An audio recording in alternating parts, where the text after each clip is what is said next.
The Expo Hall is now open. Welcome to PAX. Okay, so today at PAX South, it is Saturday, we are going to be showing off not only NESmaker, but NESmaker created games. We're going to, every hour, we're going to put up 2 different games for people to be testing out that have been created by the NESmaker community up to this point. Super fun. We're going to start with Tower of Turmoil and Witch's City, 2 of the, I think, the best most amazing, mind-blowing showcase pieces that have come out thus far. So every hour, we're going to be showcasing 2 others, and we want to thank the community for all your hard work. And this is our little way of giving back, exposing you guys to all of these crazy, crazy people.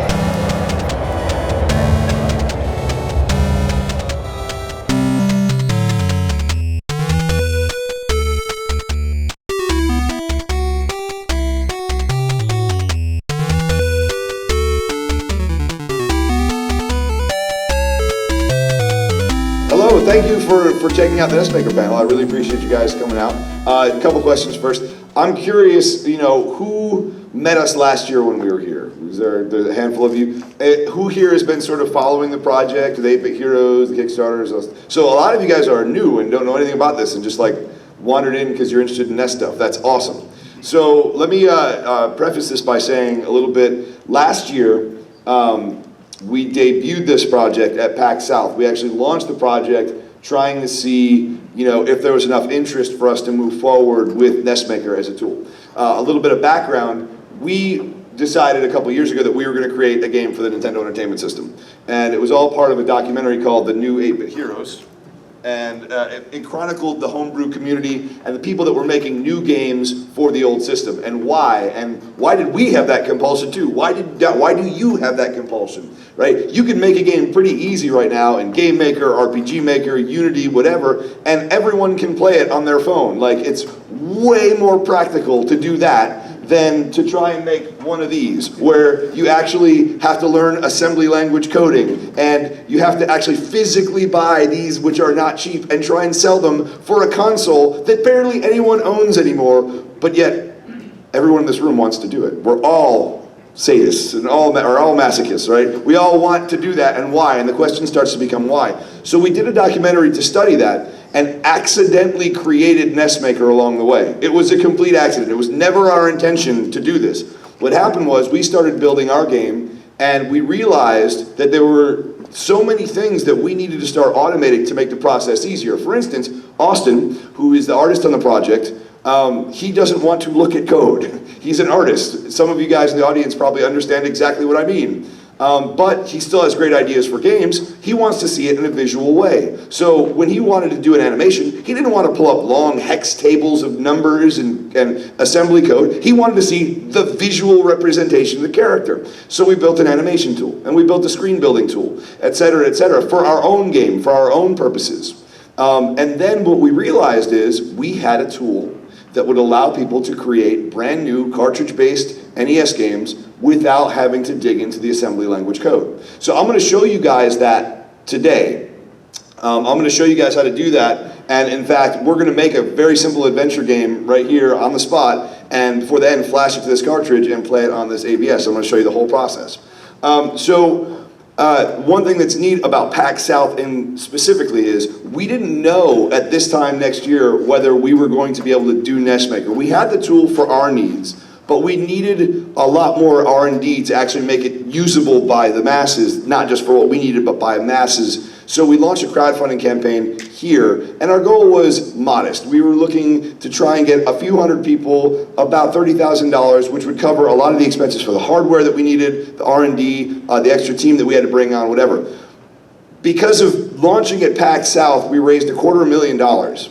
So to let you know, we found out, yes, there are people that want to make new NES games. So all the people who are saying, well, that's stupid, yeah, well, okay, joke's on you, buddy. So you guys, like, PAX South has a really special place in this story. Now, before you guys think like we went sailing on our yachts, don't forget that most of the funds went towards actual hardware deliverables for the people who ordered NESmaker. So the cut isn't really ours, but what was really impressive was the number of people. Right now, there are 3,000 active licenses for NESmaker. In less than a year, we launched officially the first version on August 8th, 2018 at 8:08 p.m. And since then, we've gotten over 3,000 activations. And I want you to think about this. If 1/3 of those people end up making an NES game, we've more than doubled the amount of Nintendo games that exist. There were only 700 games in the catalog for the system. So if 1,000 more people make games, we've doubled the catalog, right? That's mind-blowing to me. And what I want to show you guys too is, I want to show you early demos of people who knew about as much about this as you do this time last year, all right? So this time last year, no one knew the software. We were the only ones who had seen it. We put it out in August. The newest version only came out a few months ago. What you're gonna see is our mostly demo games that were created just in the last months. And the majority of games you see here were created by people that had zero programming and zero game development experience, okay? So let me just run this little sampler here.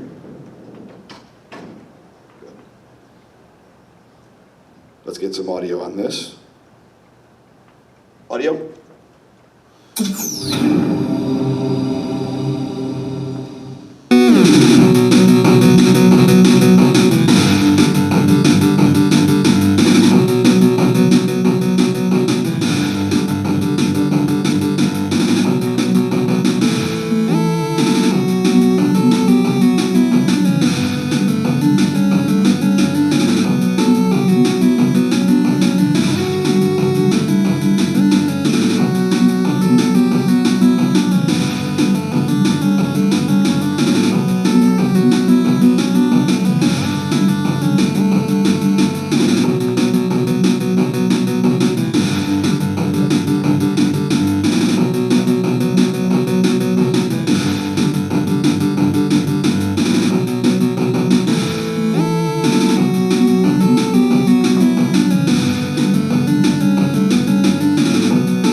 So that's a look at people's first attempt with NESmaker.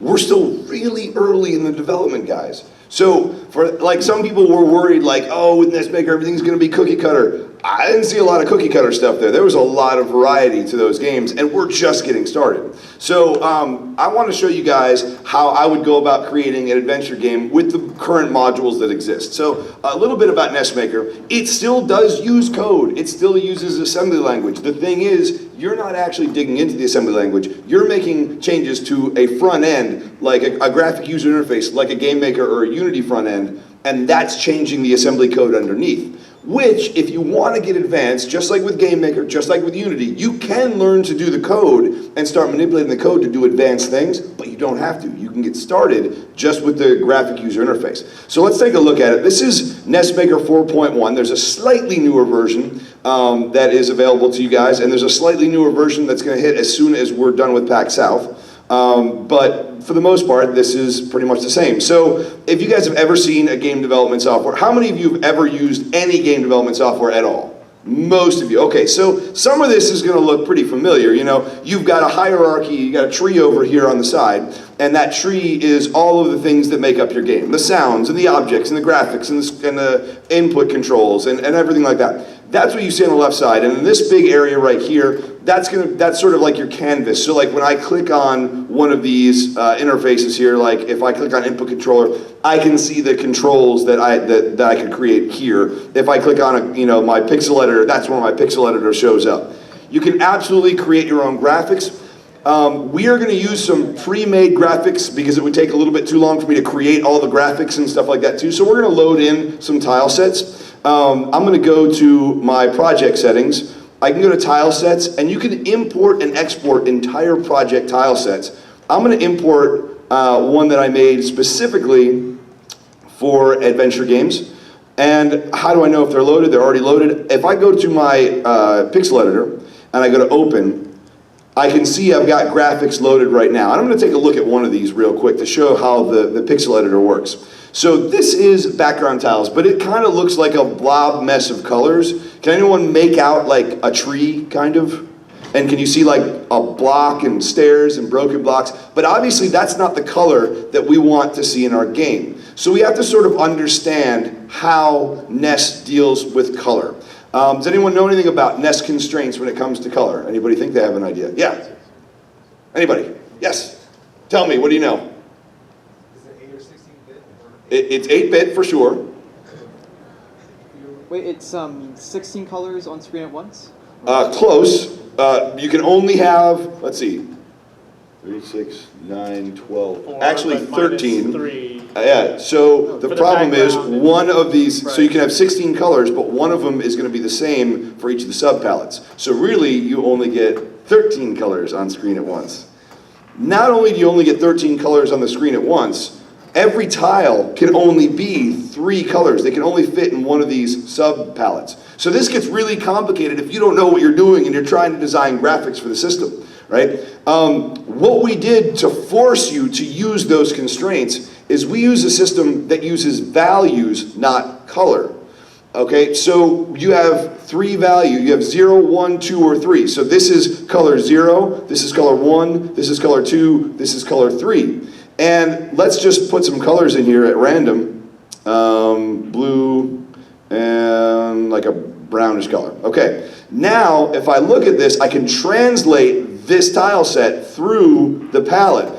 This is what it would now appear as in the game, because color 0 is black, color 1 is this pinkish color, color 2 is this blue color. But let's say I don't like these colors. If I wanted to change this to a lighter shade of blue, you can see my graphics changed accordingly, right? So what's actually happening is this is the bitmap that you're creating. Strict values, black, red, green, blue. And a NESmaker is reading those as 0, 1, 2, or 3. And then it pushes them through whatever palette that you currently have loaded. So we've taken something that was an Achilles heel of our production cycle, trying to make graphics in Photoshop and then forcing them into red, green, blue without being able to see what they actually look like. And we made it so you could import graphics and actually look at them through a palette.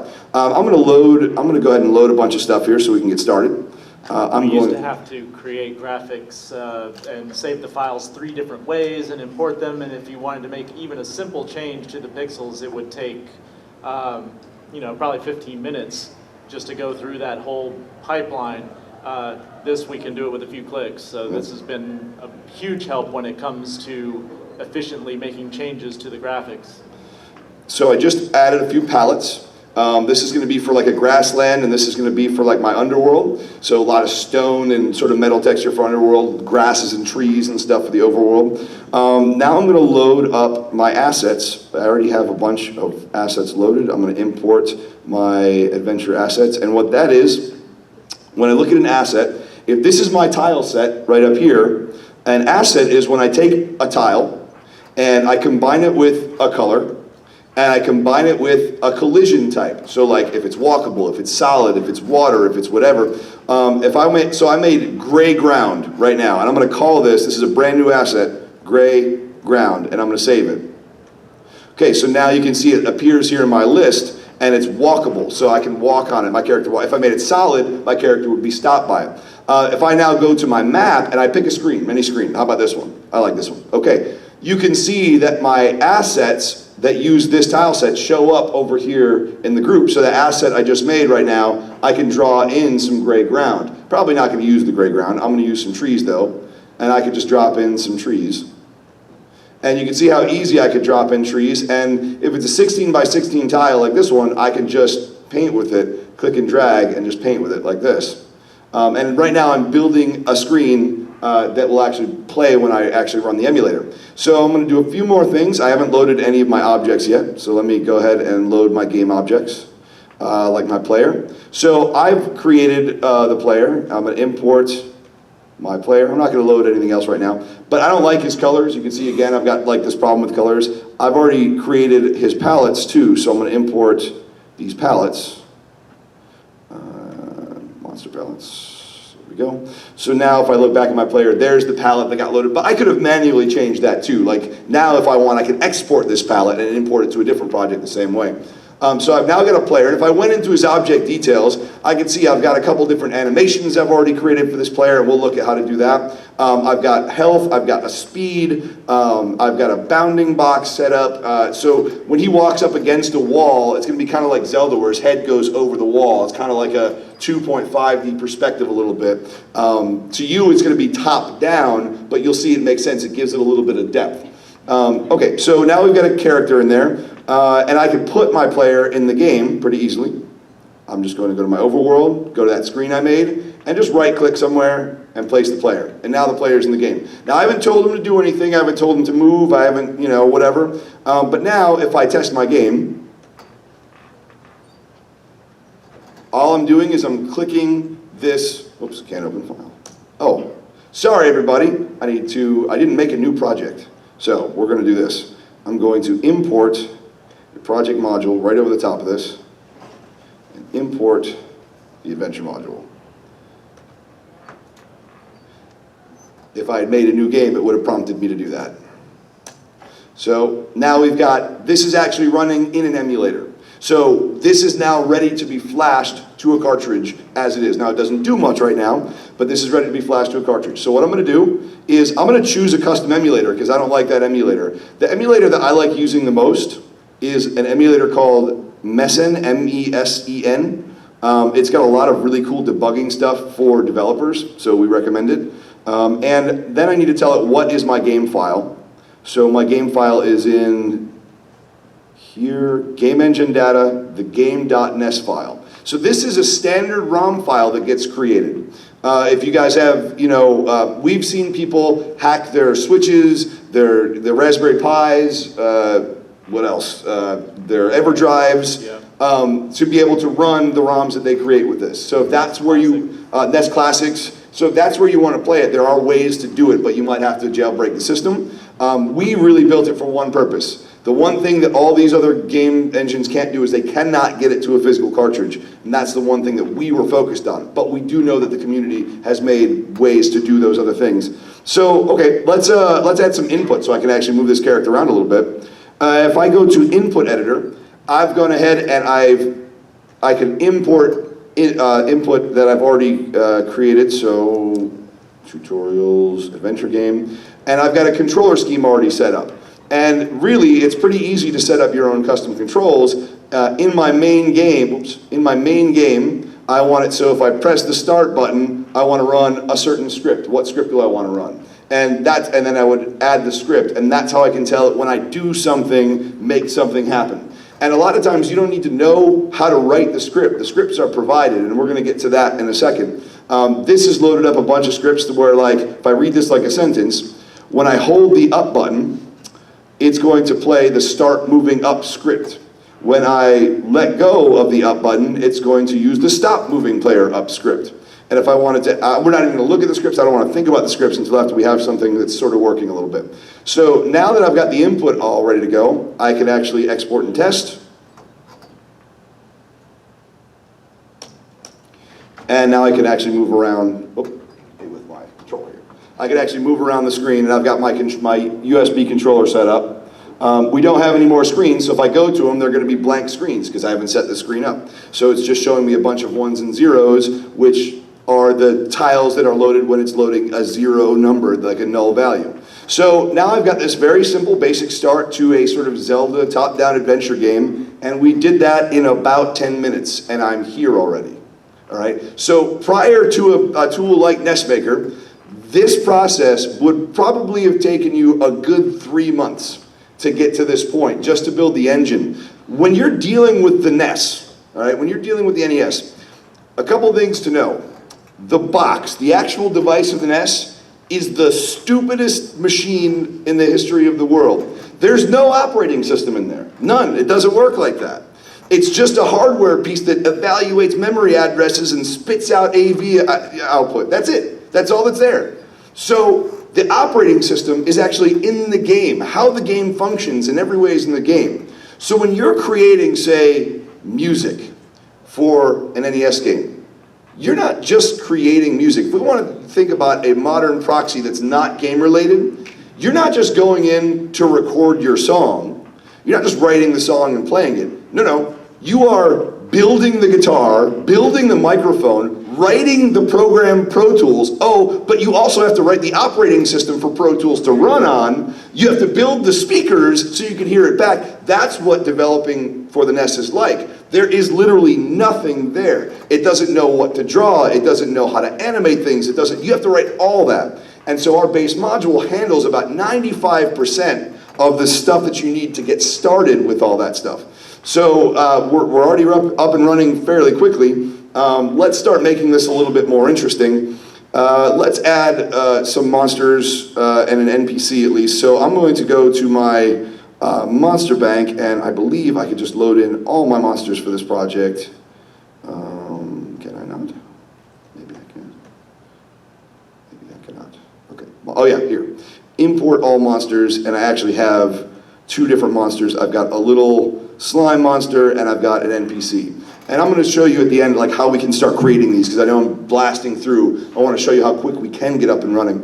So this is an NPC, and if I go to his object details, I can actually see that he is listed as an NPC type. And this is a certain monster that behaves in a particular way during collision. That's what these little switches denote. So if I clicked monster and I ran into him, even though he looks like a good guy, it would hurt me, right? If I had a monster and I made him an NPC, if I went over it, he would talk to me, right? So these are what's determining how collisions are functioning.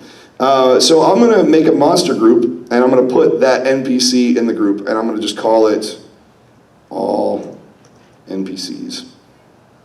And I could fill the rest of these out, but for right now, I'm just gonna make one monster group, and I'm gonna go to my overworld, and I'm gonna go to this screen, and I want to put him in the game. And so I'm gonna go to my Day Monsters tab and say, what monsters do you want on this screen? I want all monsters. And the NPC looks just like me, but I've got a palette for him that's gonna make him look a different color.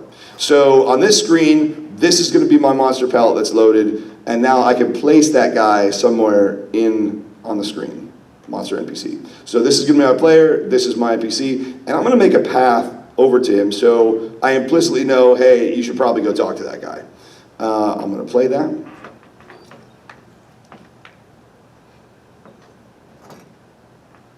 And now I could go over, and now I've got a monster on my screen. Now, I haven't made him say anything, so if I go to talk to him, it's going to get caught in an endless loop. So let's make him talk to me. Let's see what we can do. So to make him talk to me, I'm going to add a HUD box for, this is where my text box is going to be, right here. So I'm going to set this as my text box area, and I'm going to write some text.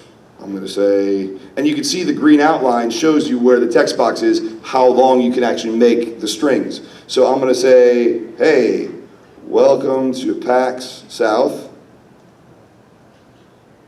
It is dangerous to go alone. Take this. And I'm going to actually have him give me an item, and that item is going to be a melee weapon. Okay, now this is already built in to the adventure module, that you can unlock these weapons. And I'm going to show you how you can unlock them without talking to a character as well, for testing, or if that's not how you want your game to operate. So this is going to work very much like a game that you all might be familiar with, and I'm sure some of you are wearing apparel from. If you didn't get it from this, then you don't belong at a video game convention. So I'm going to play this right now. Young ones even got that one, right? All the little ones? Yeah? Okay, good. You get to stay. So now I can go talk to this guy, and it's going to open up that text box. Welcome to PAX South. It's dangerous to go alone. Take this. And now I got a sword. Now that sword is following me. But it's not in the correct place.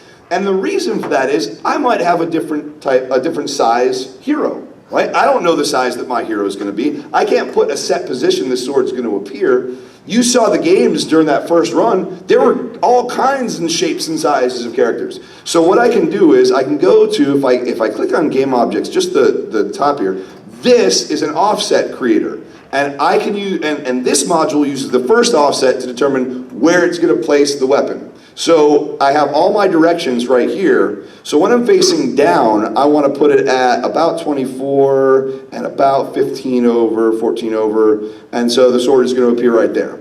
I don't really do diagonals in this engine, so when I go right, it's going to be 24 over and about 15 down, and when I go up, it's going to be at about 14 over, and when I'm facing left, it's just going to be at about 14 down. So now I've set up offsets as to where that object is going to appear. So now if I test again. You don't, it's sort of, it's automatically compiling all the data. We are actually, so now if I go, see, I'm pressing B, nothing happens, right? I gotta get my sword. And how you see it's, the sprites are still there, like the characters are over the top of the text box. You have two choices. You can either turn the objects off during the text box, or you can leave them on, and it totally is an artistic decision. It's one bit that you can flip that can do that. I usually leave them on, and I just make sure that they're not in the way of the text box. But I just didn't do that this time. So now I've got my sword, and you can see it's appearing at the right position. And you saw how easy I was able to make that offset. So if I had a larger weapon or a larger character and I needed to place it, you can see how I could easily place it. Okay, we've got that going. Let's put let's make another screen real quick. And one thing that's cool is you kind of always want to see the screens around you. So I'm now on the screen right below. I press the down button. If I, come here. Can't do it with this keyboard. Hold on. There we go. If I hold Shift and plus, really if you hit the plus sign, I can now see the other screen. And I can see the screens around me. And the reason I don't see anything next to me is because I haven't made those screens yet. But I have made the screen above me. So if I put a tree here, I know that if I'm on this screen, I've got to put a tree here. And what you're seeing here is this is the HUD area. So, you don't actually end up utilizing the HUD area. You skip down when you enter the screen. Now, if I get to the edge of a screen, I won't get stuck in the wall. I won't get stuck in the tree on the other side. I am going to make a new monster group that's going to have this bad guy in it. So this monster group is going to have this little slime character here. And I'm going to put 4 of them in here. And you can mix and match like what monsters go in which groups as long as they're all in the same tile set. And I'll call this monsters. And now I'm going to go to overworld. And I go to my screen info and I say, what monsters do I want in this room? Well, I don't want the NPCs, I want the monsters. And what palette do I want the screen to use? The NPCs. So he's going to be sort of this orangish slime, and I could put a couple in here. So I'll put monster slime, and I'll put another monster slime. So now I can test that.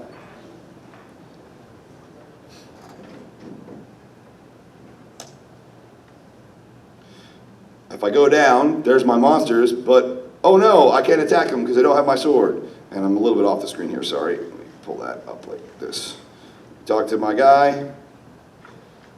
And again, that's just bad screen design, having the overlapping of where the text box is. One thing I'm going to do. So what just happened there was you saw the monsters disappeared, right? It's because when I got that sword, it also triggered the screen, and if you guys have ever played with RPG Maker or anything like that, you know that you can activate triggers and that changes what appears on the screen. So I want you to watch again real quick and let's see if we can think about the logic behind this.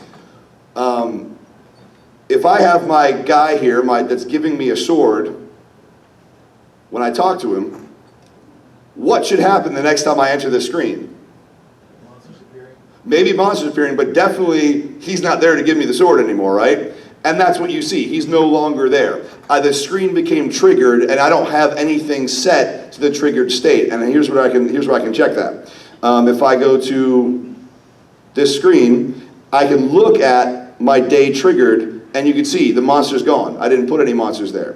What I can now do, if I want monsters there, is I could say, in my day triggered setup, I want monsters there, and they'll use NPC. And now I can place a couple of monsters there. And now there'll be a monster there once it's triggered. The problem is it triggers screens by screen type. So if I look at this screen type, I can see that it's screen type 0. So all of the screens in the game that are set to screen 0, it just triggered when I got the sword. Guess why these monsters didn't appear?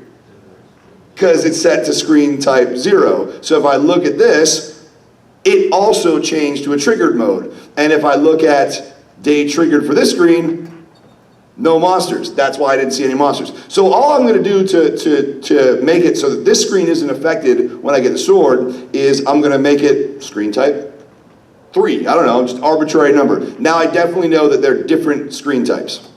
So when I get the sword, the monsters should be there. So I'll go get the sword. Welcome to Pax South. It's dangerous to go low and take this. And now I've got my cool sword. I can come down here and fight some monsters. And what you're seeing right now is the monster death sprite. We haven't set up a monster death sprite. So it's just showing me this blank object here. We also don't have a player death sprite yet. So what I'm going to do right now is I'm going to load in, and I just happen to know sort of where these are. I'm going to load in the rest of the game objects. One is your player's magic, which you're going to get in a second. And then these two effects. You can see how that default sprite is essentially the first sprite on the sprite sheet. Yep, so this right here. So that's why when I defeated him, you saw the top corner of the player's head appear, because that's the default 0 sprite. And then the monster death, import game object, monster death. So these are just animated explosions, and when the animation is over, it goes away. If I look at my object details, I can look at the actions, and I can see that at the end of the animation, it does something. What does it do? In this case, this effect goes away. So now when I defeat the monsters, they're going to turn into this. They're going to turn into the little explosion. When the explosion... about that preview. That's Isn't that, yeah. Awesome. Yeah, we used to not have an animation preview, so you couldn't see what the animation looked like until you were playing the game. So now, talk to him, get my sword. Come down here. And now he'll explode. Boom, and he's gone. Right? So now, now we technically have something that resembles a game. I can start building screens pretty easy. I can make a maze game like a Pac-Man game where you have a sword, and we could have a full game with just what we have here. And it would be better than a lot of NES games that actually got physical releases just in what we currently have in the last 22 minutes. Well, we're going to cheat. The last 15 minutes. Now, I want to add some player interaction, like I could like a HUD, so I could see sort of my status and things like that. I'm going to go up to HUD and boxes, and I am going to use Sprite 0 detection, and we're not going to talk about that right now. That's a little bit more of an advanced explanation, but we are going to use it to 50 or so and 30. And again, this is just something that I kind of know the values to, so bear with me. But what we're really interested in is, here are my HUD tiles. I could change them if I wanted to. I'm going to use a health variable to draw health. And so at the beginning of my game, I want my initial health value to be 5. All right? And my HUD elements, I'm going to use the one with my health, and I'm going to use a variable tiles type element for my HUD. If it's full, it's going to show this heart. If it's empty, it's going to show this X. And its max value is 5. And now I could move it wherever I want to in the HUD. And my element 1, I'm going to use a type text, and I'm just going to write the word health. And I'm going to move it into place. And the last thing I'm going to do is I'm going to check to make sure that my player actually starts with 5 health. So even though the variable is set like that, let me look at my object and look at his health. And sure enough, that object starts with 5 health. So now, see what happens? If those don't match up, weird things happen with the HUD. Right. So now, I don't have my sword, I shouldn't venture, and he hurts me, and he hurts me again. Oh. And then I explode, and the game restarts. So now we really have something that feels like a basic game. You know, you can collect the weapon. You've got a HUD. You've got visual feedback for how much health you have. The other thing I usually do with this is I show how to set up keys and warps and all kinds of things. I want to spend a little bit of time showing advanced features that I don't want to run out of time for Q&A. So we're going to speed forward. I've done a lot of things to sort of show you, okay, these are some pre-made assets, but no, you don't need to use pre-made assets. So let me look at the pixel editor, and let's pretend, anybody here like a Photoshop user? Okay, so a lot of Photoshop users. Anybody like a pixel artist who likes Photoshop? At least a few. Okay, so let's pretend that you want to bring in a graphic from Photoshop that is not set up for NESmaker. It's not set up for NES. It's got too many colors. It's definitely not in that red, green, blue form. How can we get it there? So let's take a look at the beta graphics. There are graphics here that do not conform at all to what I just talked about with that red, green, blue format. We're going to start with maybe these. I love all these tiles. But if we actually look at these spikes, I think the spikes are a great example. How many colors do we have here? They look simple, but they're way too complicated for the NES. We got purple and black and light gray and dark gray and light red and dark red. That's 6 colors. How many is the max we can have? 3. But we have created simple ways that we can reduce this down. So I'm going to select this, copy it. Then I'm going to open up my background tiles and I'm going to paste it in.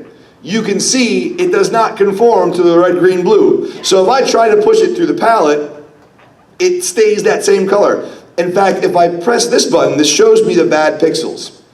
They're bad pixels. If I were to render this, it would show up as invisible. It wouldn't show up at all. It is actually outputting nothing. And what we want to do is we want it to get to this form. So I can look at these and say, okay, which one do I want to use? I'm going to make, I don't know why, let's change this color. So what we're going to do is we're going to use this palette right here, and it's going to be green for the ground, red for the blood, and gray for the spikes. We got to reduce it to just these 3 right here. So I'm going to get my global color change bucket tool, and I'm going to make the ground green. That's easy. And you can see it turned red, but if I look at it through the palette, it's green, right? So we can look at it either way, through the RGB if that's easier, or if you want to see what it's actually going to look like in the game.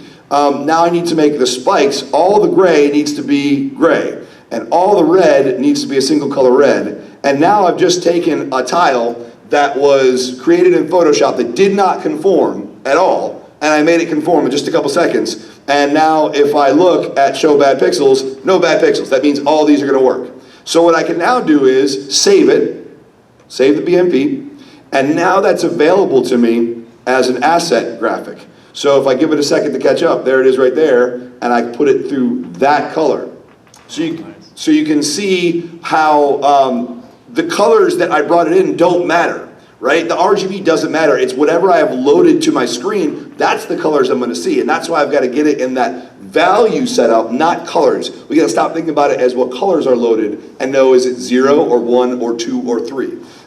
So 0, 1, 2, 3. 0, 1, 2, 3. Okay, now I want this to be I don't have a hurt dial, do I? I don't, so I'll show you how to set one up. I'm going to use tile type 9. Now if you guys can all see, right now it says null. What does null mean? It's not going to do anything. So let's test this theory. I'm going to call this spikes. We know what should happen when you run into spikes. So let me, right on this first screen, you can see now the spikes that I just created are available to me as an asset. So I'm going to pop them in, and let's talk about the difference between what should happen and what will happen. I hit spikes, what should happen? When I hit the spikes, what will happen?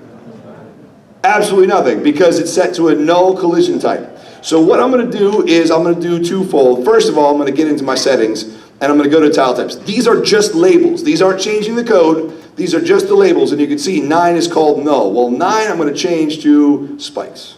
Or maybe I'd change it to hurt, just in case I had other, yeah, in fact I will. I'm going to insta-death, that's what I'm going to call this. All right? So in this game, death means resetting the game. So what I'll do is I'll go to script settings. Now, that was tile type which? 9. So I'll go to script settings.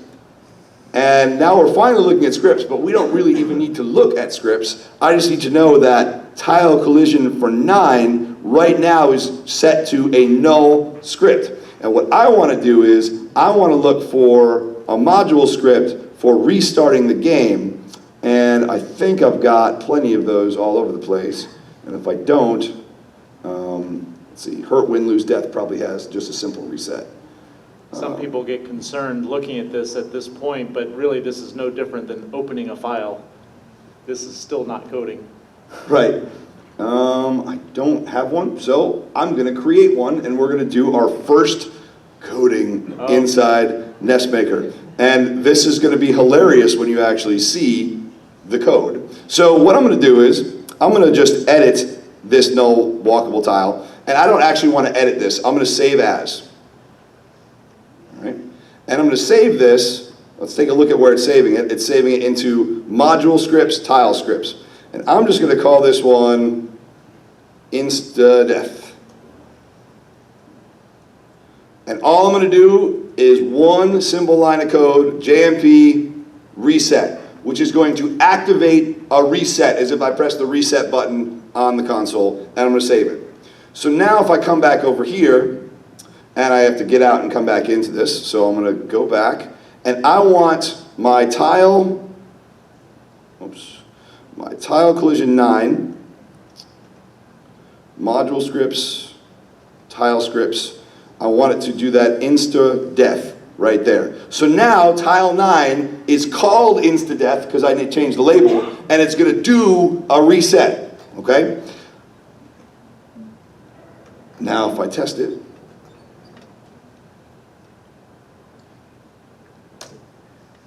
I can walk into those, and now they do the thing. And you saw it. Now we've gone so far as, oh my God, you just did ASM programming. Like we just actually did the thing that would be impossible to do that would freak everybody out. The good news is there are tons of tile types available on the forums and through the tutorials that you can see how to put together, or just download and put in a folder and then pick like that with that picker. So if I wanted that to do something else, if I wanted spikes, these spikes don't hurt you. I don't know, they do something good. I don't know, you have that kind of game where you just want to confuse and be sadistic. Okay, I'm not going to argue with you. I would go to, tile 9. And insta-death is no longer insta-death. Insta-death is, let's see, module scripts, tile scripts. I don't know. Restart game, I did have one here. Let's do solid behavior. So now it's just gonna stop me from moving. They're not actually gonna hurt me anymore. Now it's just gonna activate solid behavior. Most of the time what you're gonna do with scripts is that. You're gonna pick the one that you want from the group. Oh, I know what solid behavior does. I want tile 9 to be a solid type tile. So now I can go down, and now they don't hurt me anymore. Now they're a solid tile. So you totally see like how much I've been able to do in such a short time without really looking at any code, and we've gotten this far. But the payoff of this is not that. That's great. It's great to see it in an emulator, but you know what? If I want to make a game that plays on a computer, don't use this program. Like if your goal is to make a computer game that plays on a PC or a Mac, it's stupid to use this program because it limits you way too much. This has to conform to the NES constraints. It forces you to. If it doesn't, it won't actually compile. So if you want to make a game for a computer, use GameMaker, use Unity, use Construct, use Unreal, use these kind of engines. But if your goal is to get it to this, then this is the program that you want to use. And this is what makes this program dramatically different from any program that has ever existed in the history of the world. There's never been a program that's been a GUI that has allowed you to flash to a cartridge. So now this is, admittedly, the tricky part. We need to get it to this cartridge. So what I'm going to do is I'm going to show you what's on this cartridge right now. And I'm going to have to flip-flop my HDMI cable to show you this. So bear with me. Where's my HDMI? So let's take a look. I didn't, but if it doesn't work, I'm going to. What you're seeing right now is the AVS menu. Anybody have an AVS? Anybody know what an AVS is? Seen them on videos and stuff? Okay, RetroUSB has made a new console that plays NES games. And it's really cool because it's not just an NES, it's also a Famicom. It's also got a built-in Game Genie. It's also got a built-in 4-score. It's also got a way that you can put, it's got an upscaler to HDMI, which is the real reason why we bring it, because we always go to the projector or our HDTVs. It also has like a way you can put scan lines back in if you want it to look like an old cathode ray tube. So it's a really, really cool system. That's what you're seeing right now. And you can make it skip this menu and go right to the game if you want. This is what's on here right now. This is our game Troll Burner. We created this on the plane on the way home from PAX a year ago. So this is what's on the cartridge right now. I just want you to kind of be aware. Basically, we had started to see trolls for the Kickstarter that we were running appear online, and so we decided to do something about it. We put their comments in the game, and then we blasted the trolls. That was our way of trolling the trolls. So anyway, I just wanted you to see what's on the cartridge right this second. Taking it out. I'm popping it on a cart flasher. Now the cart flasher, you can actually, I'll show you what I'm doing. You can actually get from Infinite NES Lives. Some of you might even already have one. They've been available for a long time. We made our tool to work in conjunction with their hardware. They've given us drivers to make their hardware work with our tool. So we're not the same company, but we work in tandem on this particular project, and Paul's been awesome. He also manufactures these cartridges. How much would you pay for this? $1 million? $2 million? The cart flashers are about 20 bucks. These are about 20 bucks. So it's really not an expensive thing to sort of get into.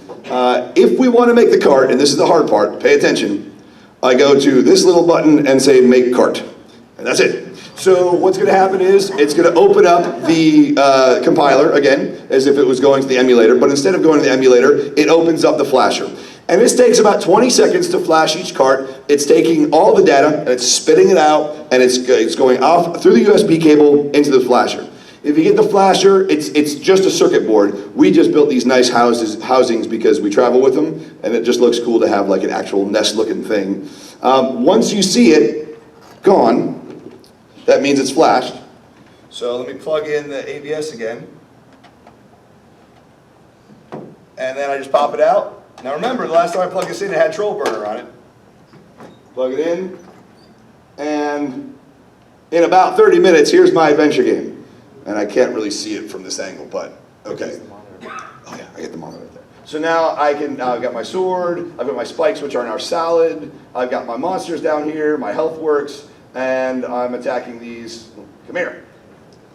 Okay, so you get the idea. So that, in a nutshell, is a brief look at how you can construct a game in a very short amount of time in NESmaker. And you can see from now, I've got all the components to make a full game right there. I mean, it's a very simple game, but I could make a full game if I just took some time and built levels and built puzzles. You add a couple more of these tile types, like lock blocks and things like that, where you gotta find keys, which this module actually has. Now you've expanded it into something that you could really make something interesting. You could talk to NPCs, they can open up triggers, so you can't get past a certain place until you talk to that NPC. You can't get to that NPC until you get the magic, which you have to get from there after you get the sword. So there's all kinds of things that you can do that all of a sudden you have a very Zelda-like game created, and the basic engine took us a half an hour to put together. So that's a quick look, and I want to make sure that we have plenty of time for Q&A, and we only have like 10 minutes left. So I hope you guys really dug seeing that, and I really want you guys to join us and be part of this community and use NESmaker, and because the more people that are involved, the more creative minds we're going to have working around problems.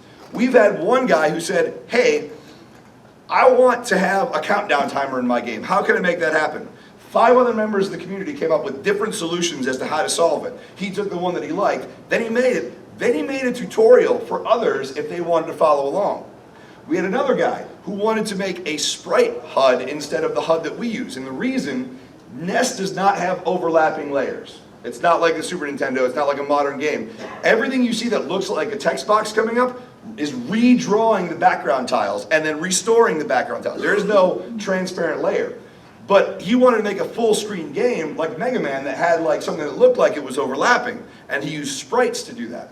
And he didn't know how to do it. What he ended up doing was building a plugin. So literally there's a plugin that you can go to in the plugins folder now, if you download his plugin and put it in the plugins folder, that will allow you to create a sprite HUD that disregards our HUD altogether, and he just made it because he wanted it and shared it with the community.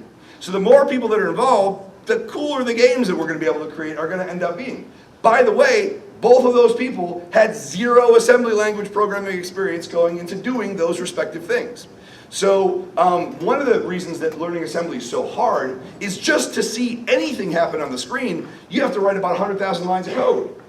Because remember what I said, you're not just playing the song, you're also writing Pro Tools and building the speaker and building the microphone. And if you don't build the microphone right, nothing works, right? Even though you've done all the rest of it right? And so starting here with this base that's already existing, you get to get into minor parts of the scripts. So you get to like just look at the physics engine without screwing everything else up and then try and figure out what it's doing and just what happens if I change this value? What happens if I change that value? Oh, I screwed up. Let me go back to my old physics routine, right? So that's one of the reasons people are getting more comfortable using assembly, even though they can make something without coding. Now that they can do that, like, well, let me see what else I can do. So let me take a couple minutes in case there's any questions, and then I want to talk one more right before we break about something cool that's happening. So, thoughts, questions? Yes? What about like more like complex chips and cartridges? Good question. So right now, by default, and probably in perpetuity, NESmaker uses Mapper 30 chipset, basically. The reason Mapper 30 is based on Mapper 2. Mapper 2 is a very, very common mapper. It's one of the most common mappers. Mapper 30 is actually a post-market mapper. It came out after the NES was done, like 2000, 2005, so after. Mapper 30 is great because it does 2 things that we felt were super important. 1, flash saving. If you had a game like Dragon Warrior or Zelda that you wanted to save, normally what would you need in order to save? A battery backup, which is a pain, and that's not good. It also does not translate to emulation very well, right? There's all kinds of hassles to try to make that work. This saves to flash memory stored in the cartridge, which is dirt cheap now. It wasn't then. Now it is, so it's part of the board, and you don't have, it can save to the cart without the battery backup. Number 2, character RAM bank switching.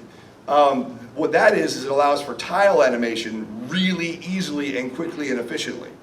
So we can actually have tile animation going on in the background for an entire screen worth of tiles if you want, without additional resources. And so because of those 2 things, that's why we want Mapper 30. Now that said, someone can write an entire engine from scratch in every way. So like if they wanted to make use of those advanced sound chips, they would probably have to figure out a way in assembly code to access those sound chips. They'd have to adjust the flasher to flash that kind of cartridge, but sure, it could be done. But wait, so the flash card doesn't need like those specialized chips to like run? It would. So you'd have to get a flash card that has those specialized chips. You'd have to get a card that is that mapper type. Do you know where you could find one, or? Infinite NES Lives makes all kinds of carts, but again, by default, NESmaker's not going to work with that. And unless you are like super awesome assembly programmer or hire a super awesome assembly programmer, probably stick with this for a while. So wait, if you want like the extra like sound wave channels and like Castlevania 3, you probably have to program the plugin and then get the chip. You'd have to do all kinds of backwards work. You'd have to program. Remember when I talked about building the guitar and the microphone in Pro Tools? You'd have to build a guitar and a microphone in Pro Tools. But if you went on the forums, do you think you could find people to help you? Or? You may. Not sure. I don't know if anyone's at that level with that exact thing. I would say, honestly, learn FamiTracker real well. Make proxies of what you're trying to do with what's available with Mapper 30, and then you can always make soundtracks that are more advanced, and as time goes on, try and incorporate those advanced features. Okay. Other questions? Yes? Does this happen, this is probably not a question, but does it happen to work with the Gameboy games too? No, it's just for NES games. Game Boy is actually sort of an easier device to program than most. If there was another platform that I could see us doing, Genesis and Game Boy would come way before Super Nintendo, because Super Nintendo, which everyone asks about, is a notoriously impossible platform to program for. But right now, there's no plans for it. So, other questions? Way in the back there. In the back. You got a question? So say for maybe learning purposes, based on what you've shown, could you maybe take a game that already exists? And No, maybe it's not a decompiler. so you can't like so- deconstruct a different ROM that you might have? It cannot do that. It is not a decompiler, so it cannot break apart that. And even if it could, it would just be useless hex data for you. This program wouldn't be able to read it, which is good also because we discourage very strongly using anybody else's code base that you didn't create. We give you permission to use ours. We created it and we said it's okay. If you started with Super Mario 3 and then started editing it and started ROM hacking it, that's illegal. Like that's how we get shut down, right? So we don't want to do that because we don't want our product to get shut down and then you guys not be able to ever use it again. Moreover, we already have Mario 3. We want to see what new game you will create. And that's this is the other about big new part. games for the system, Yeah, not we remade want old the games. next generation. We don't want to see what Captain Kirk looks like on the Enterprise alongside Picard. We want to see Picard. You know, like we want to see the next generation of NES games and what they look like. But good question, yeah. I think you mentioned that you've got modules, and this is an adventure module. Are there other modules? Yeah, aside from that? and there's going to be endless modules. People are going to keep, like, don't get hung up on the idea of A modules. module is just a bunch of presets in the code base. Yeah. Yep. So what we have right now is a generic vanilla code base that can sort of be used to do a lot of things moderately well. And we did that so that you could jump right in and make a platformer, or jump right in and make a adventure game, or jump right in and make a, you know, whatever.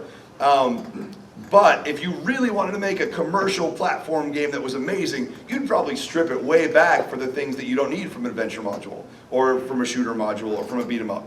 And then you'd start to build in the things that you do need, and then when you could export that as your platform game module, and that would be your module. So modules are just a preset collection, and we made a bunch, and we'll probably make a bunch more, and the community will probably make way more than we ever make. And so they're just starting points with what the code base is already there. So yeah, was there a particular game you were interested in, the type of game? No, I was just curious about. Right now, there are, right from default, if you download it right now, there's 5 modules. Okay. So, that's just because I ran out of time to make more before we released it, so, you know. We'll be happy to keep talking about this some more after, but we have an announcement that we want to make before Yeah, we let's- run out of time. Let's get, Can you make a save point? yes, Absolutely. you can absolutely make checkpoints. In fact, the platform engine shows you how, and in the tutorials, you can actually follow it through. And then if you're smart, you can reverse engineer that and put it in any of the other games you want it to. Yes, so we were going to totally launch this today, but I think it's going to be by the end of PAX. Still working on the launch video. We're still working on the launch video and getting the site ready and stuff like that. But this week will begin the first ever actual competition for NESmaker created games. And the reason I'm bringing it up now is because, like I said, I really want some of you guys to get invited. And this is a sneak peek. Nobody knows the information I'm about to tell you. We've got some really Nobody knows cool... the title yet, Yeah, which I'm nobody- especially proud of. This was Austin, all Austin. The title was all Austin. So the 2019 Bite Off has some really cool prizes.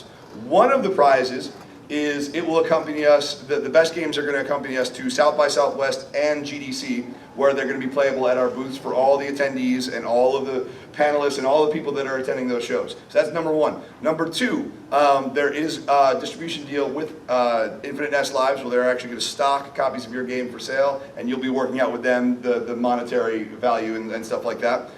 Number three, and this is, I think this is really cool. There's a new system coming out called Polymega. It's a base module that you add like a NES module or a Super Nintendo module or a Genesis module, and you can play games through it.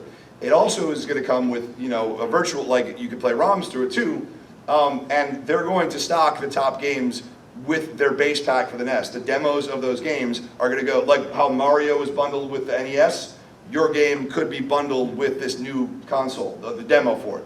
We're not releasing full games, it's just for demos, so you can continue to create your game and then sell it when you're done. The judges, super excited. One of them's here, Amanda. She's awesome. She works with Zelda Universe. She's really interested in the narrative part of the games that will be created, talking story, and that comes from a deep love of games like The Legend of Zelda. But some other ones from back in the day. One of them, artist Mark Erickson. Some of you guys might know the infamous Mark Erickson for cover like Mega Man 2, which he was sort of ostracized for. And thrown under the bus. And thrown under the bus for. But he also did a lot of amazing covers that you might know, like the Strider cover or the Bad Dudes cover. He's actually going to be judging some of the artwork. We also have Tommy Tellerico, who does Video Games Live, if you guys have seen that show. He also did a lot of composition for actual NES music back in the day, and he's going to be judging music.